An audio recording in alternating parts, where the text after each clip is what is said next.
All right, and what's going on, everybody? This is Vinny Milletti with Milletti Law, the strongest name in law. The date now is November 1st, 2021. The day of the week is Monday, and obviously this video is very informal. The law firm happens to have a new buddy, a new associate that just started. Meet Flex.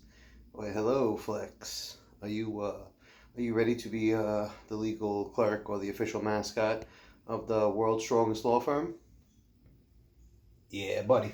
All right, so let's get down to it because I still got to make these videos. I just seem to be in a world right now filled with dog fur, poop, pee, and towels, paper towels, and obviously fantastic. So, all right. So without further ado, this video basically is just now that Malay Law has a new guest in town, now we're going to do something that's a little bit related. It is going to be the ADA and service animals. So the ADA and service animals. I will think of an exciting name. I can't think of anything off the top of my head. But so first begin with click the subscribe button. Make sure you go to www.malettilaw.com, and sign up for the newsletter. But subscription button's pretty cool too, so make sure you subscribe. All right, so we're going to talk about today the requirement for service animals in the workplace. You know, someone comes into Malletti Law, I don't know, gets injured, suddenly has trouble seeing, needs a service dog to help carry him around, whatever the case is, help walk with them so they can help see with their eyes and stuff like this. So we kind of go through it a little bit today, just what that kind of looks like. All right, so the way the ADA works is this: something happened as an employee, and you need some kind of reasonable accommodation. Let's say that reasonable accommodation is you need a service animal or emotional support animal.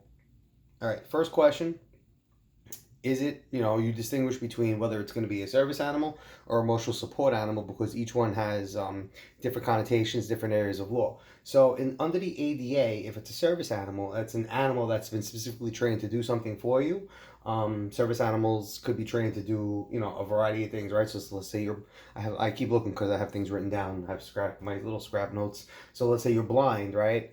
Service animals can be trained to help you navigate. Let's say you are deaf, hard of hearing, service animals could help you to assist with hearing things when you're walking around, maybe alert you, bite your finger when you're in harm's way.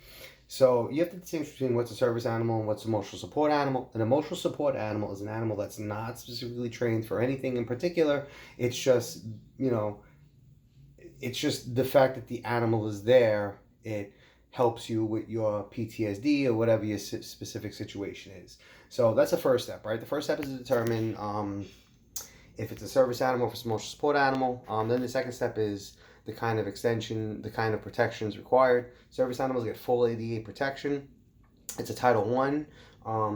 Emotional support animals, they have Title 2 and 3, not full protection. Title 2 and 3 does not have to do with actual protections in the workplace. Title 1 does. So keep in mind that with the exception of some things that the EEOC has been doing, for the most part, emotional support animals are not protected in the workplace. If you need a service animal under Title I of the ADA, that's something that is going to be protected and analyzed under the full scope of the ADA. Again, the big difference between them is that the service animal is one that's trained to do a specific task. There's only two types of service animals too. So once you get past the first question of whether it's a service animal or emotional support animal, the second question is going to be what kind of animal is it? Because there's only two animals under the ADA and the Title I in the ADA that qualify as service animals. And you ready for this one? Obviously, everybody knows a dog. You've all seen a service dog. But how about a miniature horse?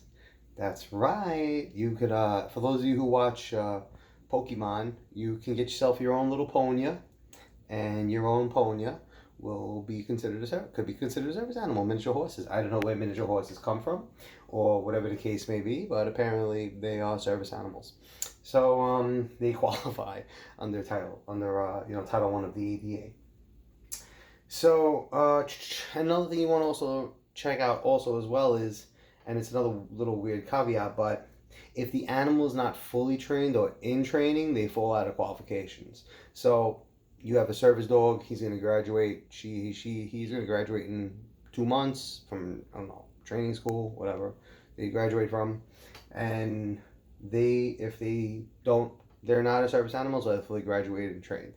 So very unusual area of law, but an area of law that's interesting nonetheless. ADA protections, service animals versus emotional support animals, Title 1 for service animal, Title 2 and 3 for emotional support, full protection for Title 1 and the service animal, and kind of like a partial protection for emotional support animal, at least not in the workplace.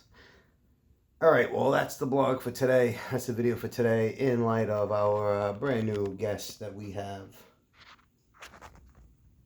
Not guest, new member of the firm. So as always, staying usually motivated, yours and Lord's love and lifts.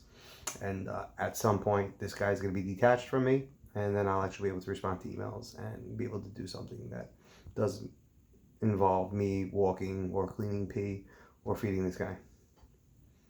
Have a good day, everybody. Yours and Lord's love and lifts, and now pets.